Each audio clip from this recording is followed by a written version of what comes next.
L'objectif, c'est pas de présenter les projets informatiques, c'est le projet de manière générale. C'est d'apporter un petit peu de vulgarisation sur ce que je pense être un projet. Donc ça va pas être un truc spécifique au projet informatique. Hop, c'est parti. Donc là-dessus, en fait, je vais attaquer sur 3 axes qui sont les projets, le travail, le pilotage et puis les personnes, le chef de projet. Je reste un petit peu là parce que j'ai mis des petites pauses. L'objectif, c'est qu'en fait, je vais essayer de vous faire participer. Il y a des petits exercices que je trouve rigolos. J'espère qu'ils vont vous surprendre. Et ben, voilà, on attaque la présentation. Alors, on va attaquer le projet. Alors, un projet, ça démarre, c'est une idée, c'est une personne qui a une chouette d'idée, et puis qui se dit, je vais en faire un projet. Alors, le projet, ça va être quelque chose de tout neuf, tout nouveau, c'est unique, ça dure aussi un temps limité, ça veut dire qu'il y a un début, une fin. Et puis, il est de 3 types. Les types, c'est important, les types de projets, vous allez voir, parce qu'en fait, ça détermine comment on va travailler par la suite. Par exemple, en fait, il y a 3 types. Il y a le type projet ouvrage, je vais faire un pont. Ça, c'est un ouvrage. Il y a aussi le type un produit, je vais faire un produit.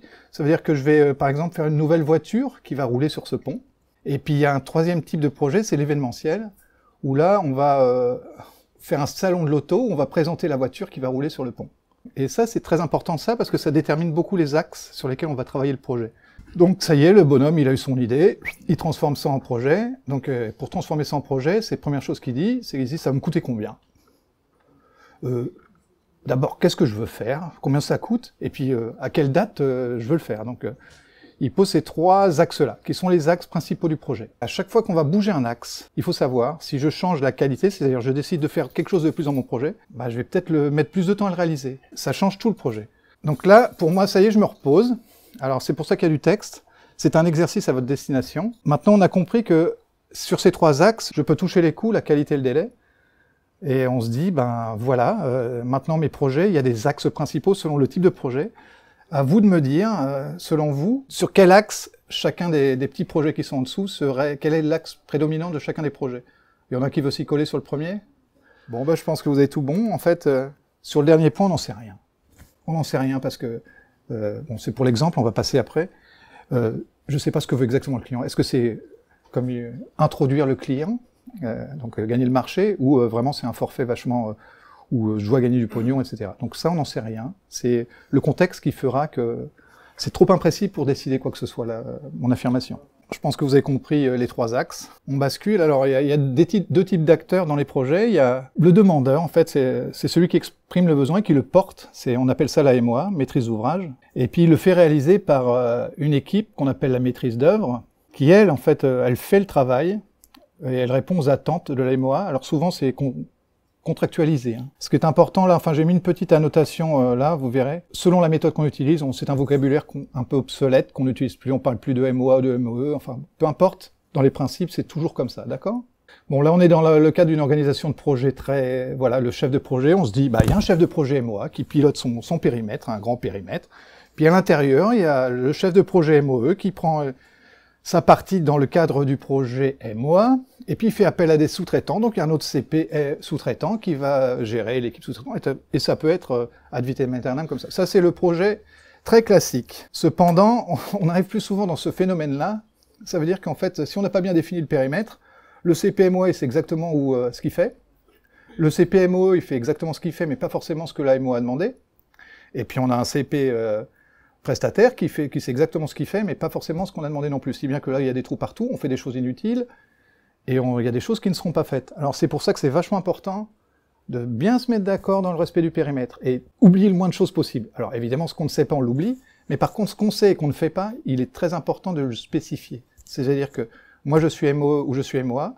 Si je sais dire, il y a un doute, il y a quelque chose qui n'est pas dit, je vais affirmer, je ne fais pas ça. Le projet ne fait pas ça. Et ça, il faut jamais oublier, c'est très important, parce que ça évite, si c'est pas dit, si c'est pas écrit, si c'est pas contractualisé, ça sera une zone de conflit, parce que, comme c'est pas dit, c'est fait ou c'est pas fait, d'accord? Sur les risques. Alors les risques, c'est quelque chose que vous allez avoir tout le temps, pendant toute la durée de votre projet. Alors, on essaie de les maîtriser le mieux possible. En fait, les risques, ils s'articulent sur deux axes, en fait, qui sont, est-ce qu'il est probable? Et si ce produit, est-ce qu'il est grave? Alors, je vais vous donner des exemples extrêmement simples et archi-classiques. On est dans le cas d'une centrale nucléaire. C'est des grands classiques. Alors, on sait que la gravité, elle est énorme. Donc là, on aura toujours le risque, a priori, très fort. Et Et là où on peut être les meilleurs, c'est en limitant la probabilité. Ça veut dire qu'on fait le maximum d'efforts pour limiter la probabilité. Même si aussi, au niveau de la gravité, on peut intervenir en distribuant des pastilles de, j'ai oublié de quoi, d'iode, aux habitants proches de la centrale. Il y a un autre cas, la météo, dans la région, on va parler de la pluie, la probabilité elle est forte. Je peux intervenir pour baisser la gravité de mon projet, c'est-à-dire dans le cadre d'un projet où je limite les travaux à l'extérieur, je m'organise en fonction de la météo. C'est très probable, mais en réalité, la pluie ou la météo mauvaise, ce n'est pas forcément, comment dire, risqué ou grave. Je peux m'organiser autour de ça. Donc, dans ces cas-là, sur ces deux axes, l'intérêt, c'est d'essayer de gagner sur un des axes pour limiter le produit du risque. En fait, le risque, c'est je multiplie l'un par l'autre. Alors, on mesure ça comme ça. Il y a des gravités de 1 à 5. Il y a des probabilités de 1 à 5. On fait le produit. Et je sais plus si on est au-delà de 9, je crois, enfin 3 x 3, quoi. On n'est pas très bon, il faut vraiment intervenir, vraiment bien gérer son risque. Les risques, on les voit pas tout au début. En fait, les risques, ils vont arriver au cours du projet. Et en fait, les risques, on va les ouvrir, les fermer, ils vont vivre durant la vie du projet. On ne prévoit pas tout d'avance. Mais ceci dit, dès qu'il y a des risques, on les intègre au projet et on dit qu'est-ce que je fais pour résoudre mon problème de risque. Donc on va faire un petit exercice, encore une fois. Je me marie. On revient à notre petit monsieur, là, qui va se marier. Donc, dans ce cadre-là, alors là, il n'y a pas de bonne, enfin, comment dire, c'est vous qui dites qu'est-ce que je devrais gérer comme risque dans le cadre d'un mariage. Alors moi, après, je vais vous proposer des réponses. Mais qu'est-ce que vous verriez, vous, comme risque probable dans un mariage? Qu'est-ce qui peut se produire? Qu'est-ce que vous devriez gérer? Vous vous mariez, vous devez penser, ah, faut que je fasse gaffe à ça pour éviter telle emmerde. Donc on en a vu quelques-uns, il y en a un tas d'autres. Ils arrivent au fil du temps du projet, je vous donne une réponse. Ça fait partie des réponses possibles, des problèmes graves qui puissent arriver lors du mariage. Bon voilà. Donc là, pour moi, selon moi, on a terminé ce qui concerne le projet. Voilà, en gros, là dans le cas de présentation, un projet, c'est une idée transformée avec des coûts qualité délai. Il y a des bonhommes qui travaillent dessus, dans un cadre donné, et puis il faut que je gère des risques. Maintenant, comment ça marche? Là, on se rapproche un petit peu plus d'une notion informatique de la gestion de projet. Dans un projet, on travaille souvent avec des outils, et malgré tout, quand vous êtes informaticien, il y a quelques mots, je veux dire, il y a un vernis indispensable à savoir. Le Gantt fait partie des outils indispensables au projet. Le Gantt, c'est quoi? C'est un ensemble de tâches qui se succèdent, auxquelles on colle une durée, on colle un volume de travail, une charge, auquel on affecte des ressources, etc., qu'on enchaîne, on dit je ne peux pas faire le développement tant que j'ai pas fini mon analyse, etc. Et tout ça on l'enchaîne, c'est le diagramme de Gantt. Et en fait, dans un diagramme de Gantt que vous voyez ici en dessous, il y a 3 types de tâches. Il y a la tâche la plus petite, j'ai appelé ça tâche normale, je ne sais pas s'il y a un vocabulaire qui est plus chouette, ceux qui font du projet peut-être la tâche unitaire, je ne sais pas quel est le vocabulaire. C'est le plus petit niveau de tâche qu'on puisse avoir. Mais on va les regrouper dans des tâches récapitulatives. Un enchaînement, par exemple, faire le programme A, faire le programme B, faire le programme C, etc. Et puis ça, on avait appelé ça faire les programmes, développer. Donc ça, c'est les tâches récapitulatives. Et puis il y a les jalons. Les jalons, c'est quoi? C'est je m'engage à cette date-là d'avoir fini un ensemble de tâches. C'est des dates butoirs, un jalon. Donc, et au bout du compte, vous pouvez avoir un ensemble de jalons, de tâches unitaires, de tâches récapitulatives regroupées dans une tâche récapitulative. Évidemment, la première tâche récapitulative sera le projet lui-même. Alors pour le vocabulaire, pour ceux qui aiment bien un peu de vocabulaire, on dit souvent on travaille en structure WBS. C'est ça, la structure WBS, c'est ça. Chaque tâche a un numéro, c'est la tâche 1, la tâche 11, la tâche 111, la tâche 112, etc., etc. Donc maintenant, vous savez ce que c'est un Gantt pour ceux qui ne savaient pas. Donc c'est un dessin. Moi, je l'utilise énormément. C'est très très utile dans la gestion de projet. Il y a un autre vocabulaire à connaître, on appelle ça le PERT. Alors le PERT, c'est un truc inventé par la marine dans les années 60-58 pendant la guerre froide, la marine américaine. Le PERT, l'objectif, c'est de déterminer dans mon projet, j'ai une date de fin, c'est de déterminer quel est le chemin le plus long, l'enchaînement de tâches le plus long, qui fait que si je change la durée d'une de ces tâches, ça va reculer la fin du projet. Alors, en réalité, moi, dans mon utilisation des outils informatiques, en tout cas là je parle en mon nom, j'utilise pas beaucoup le PERT. Pourquoi? Parce qu'en fait, les outils me le font tout seul, et après il y a un tas de bon sens. Quand il y a la tâche A qui chaîne sur la tâche B, qui chaîne sur la tâche C, etc., et qu'on met des liens partout, on identifie tout de suite le chemin le plus long. C'est tâche A, puis B, puis C, puis D, enfin bon. Ceci dit, c'est à savoir Les outils vous permettent de le calculer, enfin de le déterminer. Comment on détermine ce chemin-là? Par contre, à votre charge dans le projet de dire chacune des tâches que j'ai identifiées dans mon projet, elle a une durée. Et elle dépend d'une autre tâche. Si vous ne faites pas tous ces liens-là, le chemin critique ne sera pas identifiable. Alors voilà, on a fait le PERT. Donc par contre, ça, au-delà du PERT, là j'oublie le PERT, vous voyez, on peut tout de suite se dire, voilà, moi j'ai des tâches, dans mon mariage, je vais faire des trucs. Selon vous, dans la liste que vous voyez là, qu'est-ce qui fait que si je prends du retard dans cette activité-là, je vais prendre du retard dans la date de mon mariage? Et là, je peux pas me le permettre, parce que là, c'est vraiment un projet piloté par la date, puisque je me marie à tel jour.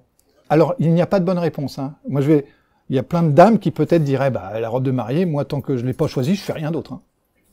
Ce que je veux dire, le chemin critique, c'est une tâche qui ferait que, si je prends du retard sur cette tâche-là, ça me bloque plein de trucs. J'ai l'impression que moi, la robe de mariée, c'est une tâche vraiment très indépendante du reste. Effectivement, elle est indispensable. Mais elle ne, à part la date du mariage final, elle n'engage pas sur une autre tâche, quoi. Tu comprends ce que je veux dire? J'ai vraiment, pour la choisir, j'ai du début du mariage à la date du mariage. Selon moi, hein, elle n'est pas sur le chemin critique. Pour avancer, je vais vous donner mon opinion. Tout est contestable là, dans ce que je vais vous dire. Évidemment, il y a des trucs qui sont rigolos, mais qui n'ont pas de sens.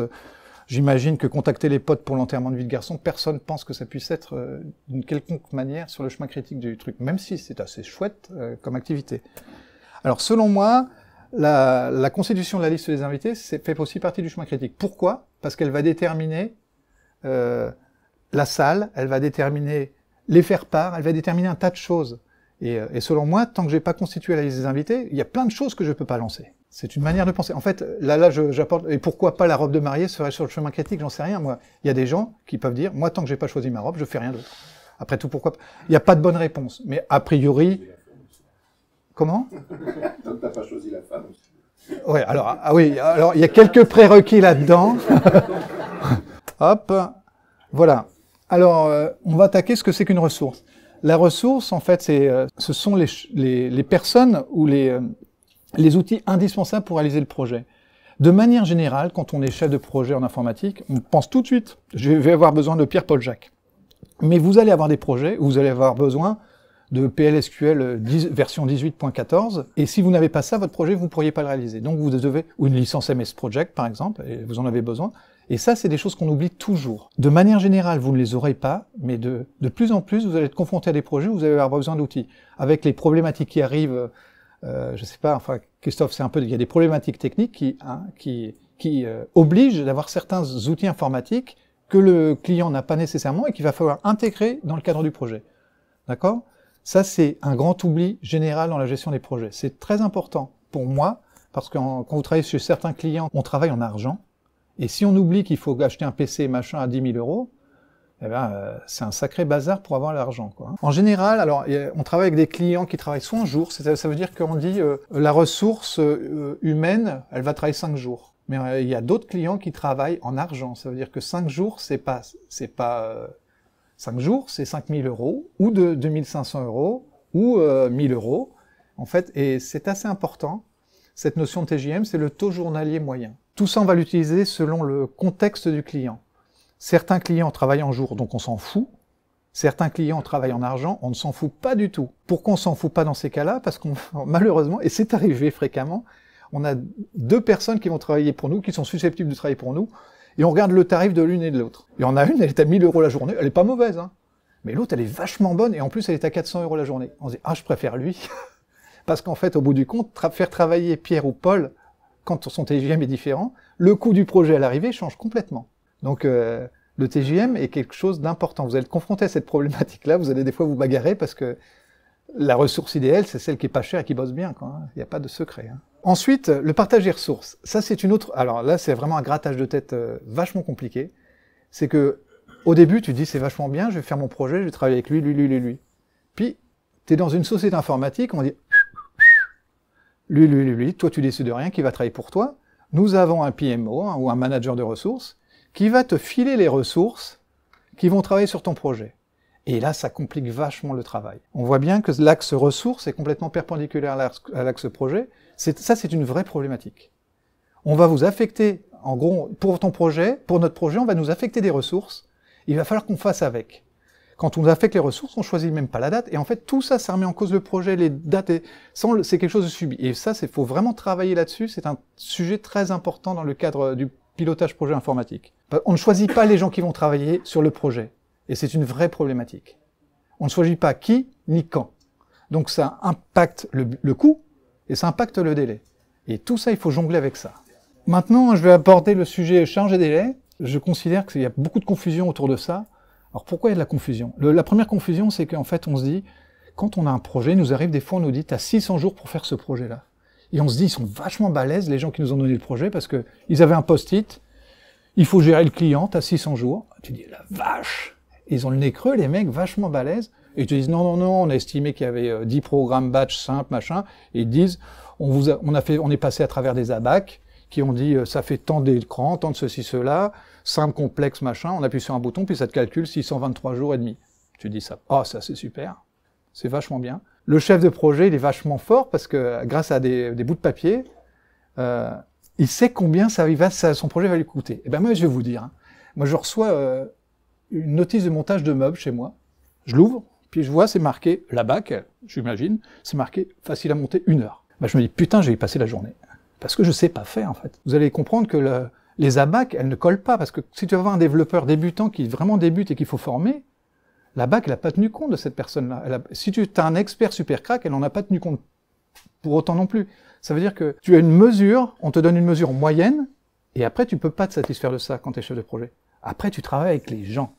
Et là, les gens, tu essaies de leur demander, toi, comme on a un peu de nez à force aussi, on imagine combien de temps ça va prendre, mais on demande aux gens qui travaillent avec nous sur le projet de dire combien tu penses de temps que ça va te prendre. Et ça, c'est la deuxième partie, on ne peut pas se contenter d'ABAC.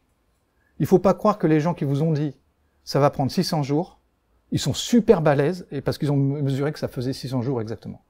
Donc il faut travailler avec les gens, et en fait, selon la personne qu'on va avoir, il y a des gens qui vont aller plus vite, des gens qui vont aller moins vite, des gens qui vont avoir peur, donc qui vont mettre lourd, des gens qui sont vachement optimistes et qui mettent léger, et tout ça, et on le travaille de manière permanente. Et ça, pour moi, c'est un des aspects, enfin dans le projet, extrêmement important aussi. Vous voyez, la deuxième partie, c'est qu'on parle de charge et de délai. Et quand on est dans un projet, il faut être très très vigilant à ça. On est souvent confronté à un client, c'est arrivé récemment, il téléphone, il dit « Combien de temps pour faire ça ?» Tu demandes, 5 jours. Il dit « Bon, lundi, tu me le livres. » Ça marche pas comme ça. Parce que moi, j'avais un ourlet à faire pour un mariage, j'ai dit « Combien de temps pour le faire » 1/4 d'heure, je dis « Oui, je repasse dans 1/4 d'heure. » Il dit « Non, vous repassez dans 2 semaines. » Parce que on confond charge et délai. Souvent, on se fait piéger par notre management parce qu'on annonce des jours en tant que charge de travail plutôt que des jours d'attente. Ça peut être un jour de travail, ce sera dans 1 mois. Hein. Donc ça, il y a une très grande vigilance à apporter là, et en fait, il y a beaucoup de confusion autour de ça. Maintenant, au niveau du projet, il y a des documents qu'on partage avec un tas de gens. Alors, il y a des documents qu'on appelle des livrables. Les livrables, ils sont souvent issus de jalons. Les livrables, c'est quand j'ai fini, je prends toujours des cas théoriques très simples, j'ai fini mon analyse, de ce fait, je vais livrer un dossier d'analyse, des dossiers de conception, des choses que demande le client à l'issue de ça. J'ai fini mes tests, je vais livrer mon dossier de test, etc., etc.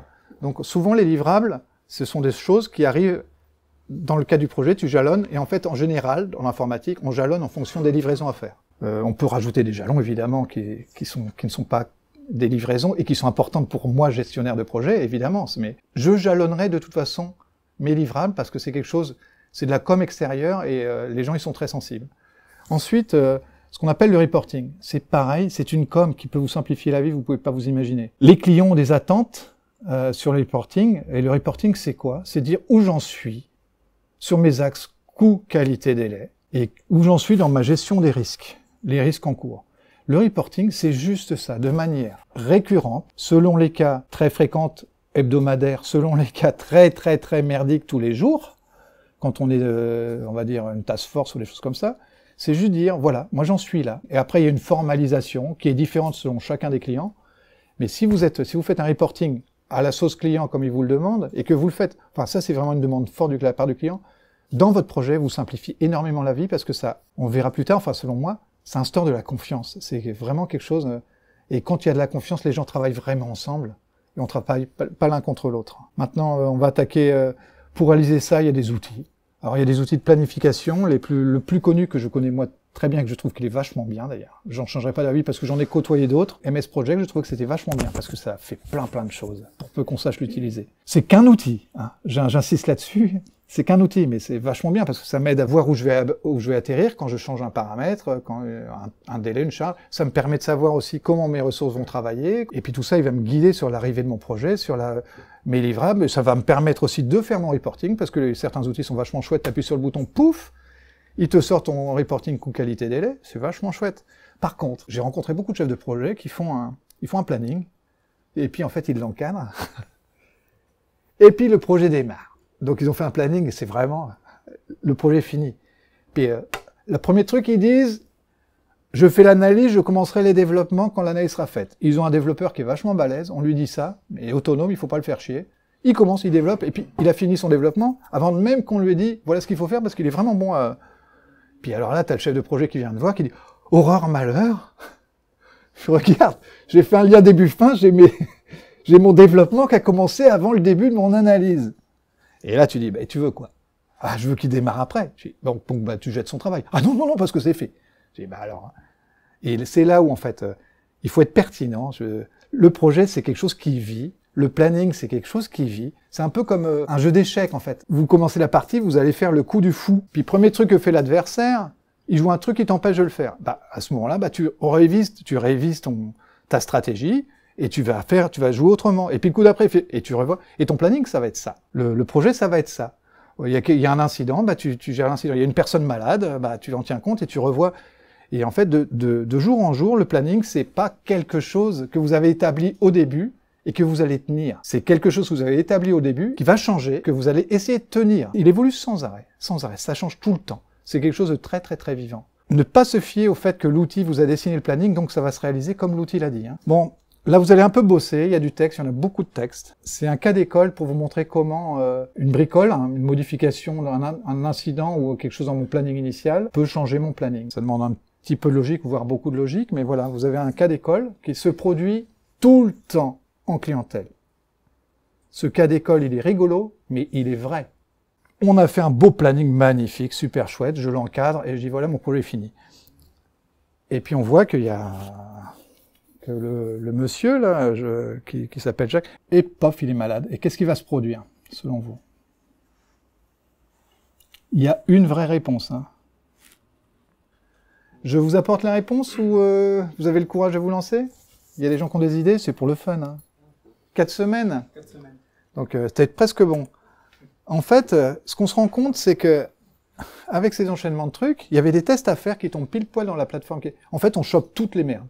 La semaine de congé, la semaine de maladie, les 2 semaines de congé, les 2 semaines de plateforme.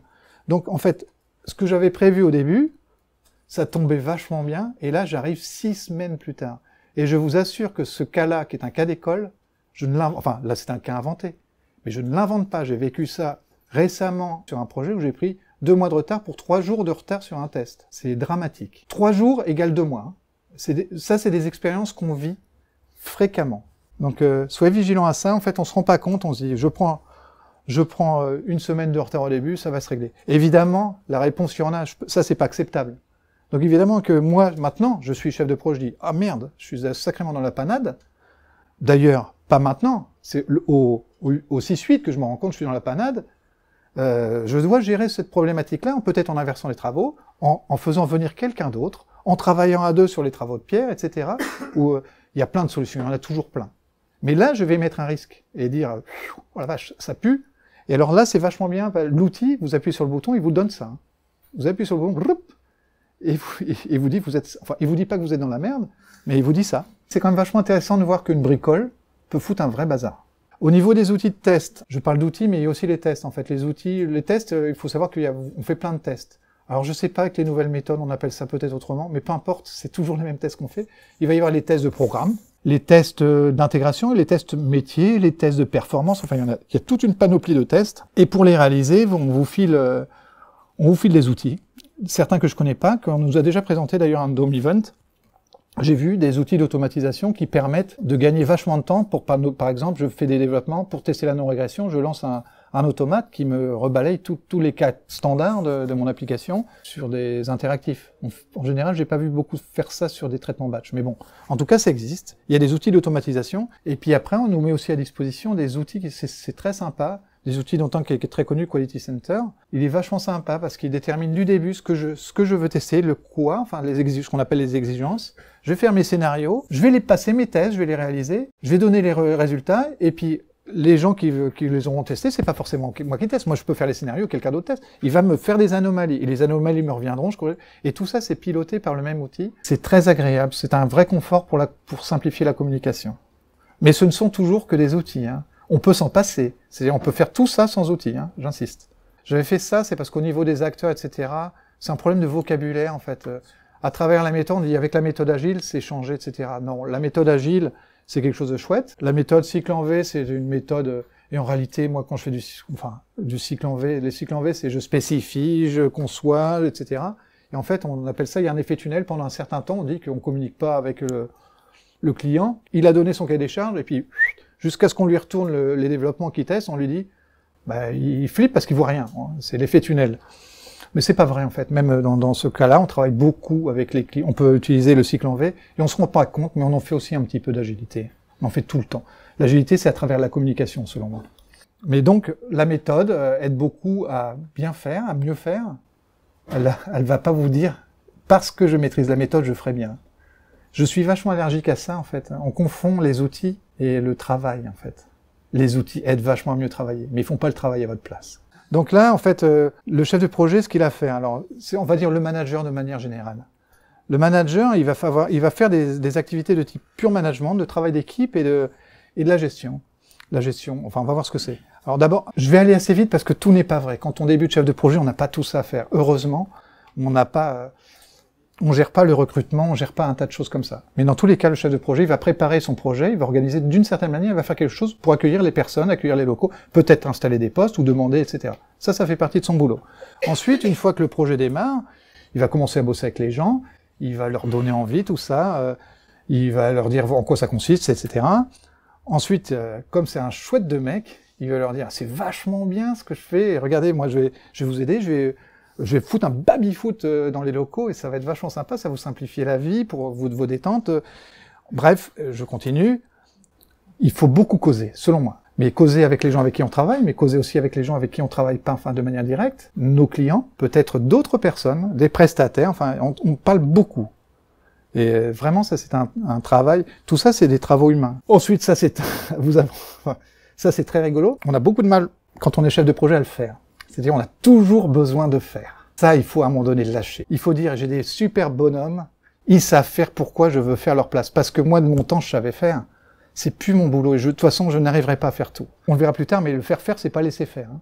D'accord? On est d'accord, le chef de projet, c'est pas, je te file, démerde-toi, puis non. Mais je contrôle aussi le travail qui est fait, mais je ne fais pas la place. Enfin, on va voir qu'il a besoin gérer, j'appelle gérer et analyser, les deux points sont selon moi liés. Là, il va faire c'est le travail de reporting, d'analyse, de communication de documents, de livrables, de fabrication de documents, etc. Alors, pour la partie les hommes, je laisse passer parce que c'est pas vrai. Hein. En chef de projet, heureusement, enfin j'aimerais bien, mais bon, c'est pas le cas. Et analyser. Alors la dernière phrase, c'est sympa. Oui, il faut penser, pas s'oublier. C'est-à-dire que il faut savoir se remettre en cause aussi.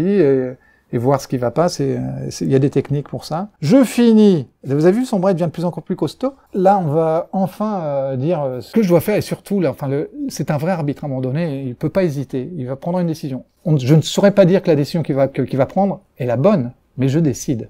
Et ça, c'est vraiment très important. C'est pire de douter, enfin de ne rien faire, que de faire quelque chose et de se tromper. Mais c'est vrai, ça reste vrai, ça. Parce qu'en fait, quand on se trompe, on communique, et en fait, on communique notre erreur et on la partage. C'est-à-dire, si on s'est trompé, les gens savent et se trompent avec nous, parce que on peut être conseillé et dire « fais gaffe, tu te trompes ». Mais bon, j'ai arbitré, d'accord ?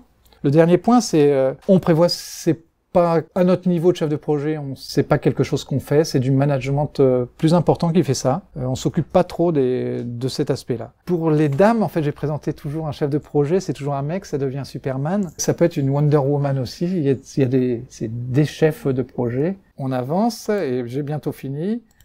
Au niveau des qualités, on a toujours ces 3 axes. Et des qualités de management, il faut être vachement décideur, faut choisir, faut déléguer, tout ça c'est des qualités de management. Il y a des qualités humaines, on travaille avec des gens et puis c'est important d'être à leur écoute, mais aussi de leur dire non et de leur donner envie de travailler, quoi, de manière globale. Il y a un tas de qualités comme ça. Il y a des qualités de gestion, c'est-à-dire je suis vachement bon parce que quand je suis bon en gestion, ça m'arrange aussi, c'est-à-dire que j'organise vachement bien mes documents, je fais mes livrables à temps, je suis très organisé, je sais vachement bien faire mon analytique de mes risques, délais, coûts, etc. Ça c'est un travail un petit peu plus technique, administratif, mais qui est très intéressant aussi. Enfin, très intéressant. Ces qualités-là sont très intéressantes. Et selon moi, c'est l'aspect humain qui prime. C'est ça, pour moi, ça c'est un point de vue personnel, c'est le plus important. C'est qu'on travaille avec des gens. Et en fait, le projet va être bon quand tout le monde y trouve son compte. C'est une façon de penser, en fait. C'est plutôt du projet collaboratif, quoi. Je suis content et toi, tu es content, les gens qui travaillent avec moi sont contents, et donc mon projet, il est bon. C'est une façon de penser, elle est contestable. Selon moi, elle est vraie. On a fini, voilà ma synthèse, en fait. Pour moi, ce que j'ai retenu, c'est au niveau de l'idée, c'est que si elle est mal fagotée, vous pouvez avoir une idée, vous la présentez mal, personne ne va prendre votre projet. Si vous voulez que votre idée se concrétise en projet, il y a quand même quelque chose à faire pour la vendre. La forme compte. L'idée peut être excellente, si elle est mal enrobée, elle passera pas. Et à contrario, d'ailleurs, il arrive qu'une très mauvaise idée puisse passer parce qu'elle est vachement bien préparée. Hein. Dans la com, on travaille avec des gens et les outils d'analytique, un bon analytique, il est vachement bon. S'il soigne bien tous les outils de communication à l'extérieur, il se simplifie la vie. Ça, c'est une réalité. C'est un moyen qui est vachement bien pour consacrer son travail aux choses qu'il estime plus importantes. De manière récurrente, ça change. On change de client, on change d'outils. Il y a des choses qui arrivent aujourd'hui, on est vachement emmerdé par la sécurité, enfin de plus en plus. Tout ça, ça change et il faut s'y adapter. Mais ça change pas mon travail. Voilà. Mon travail reste toujours le même. C'est-à-dire, dans ce que je vous ai présenté, de manière globale, les changements de contexte m'obligent à penser autrement, mais pas à changer le travail. Enfin, mon travail reste toujours le même. Ça, c'est un point de vue personnel. Quand on a des qualités, il faut jouer sur ces qualités. Les défauts, on s'en fout. C'est ce que je pense, en fait. Toujours, là où on est bon, il faut être meilleur. Et oublier le reste. C'est là où je suis bon. C'est ce que je vais travailler. Et voilà, moi, ce que j'ai appris, ce que j'ai retenu, entre autres, dans mon expérience. Il y a plein de choses que j'ai appris. J'ai appris à me servir de MS Project, je suis très bon là-dedans. Mais ce que j'ai retenu, moi, c'est je sais maintenant dire non. Je savais pas le faire. À déléguer, ça c'est vachement... c'est quelque chose que j'ai appris. Et enfin, à avoir de la communication positive, ce que j'appelle... Je vais vous donner un exemple très simple. Personne veut du café. Café pour tout le monde. Je vous demande, nous devons. C'est ces choses-là. Pour moi, ça c'est de la communication positive. Et ben voilà, moi j'ai fini ma présentation. Excusez-moi, ça a été un peu long. Je me rendais pas compte en fait que ça dure 1 heure. Et j'ai fini. Et voilà, c'est bon pour moi. Merci beaucoup, c'était sympa.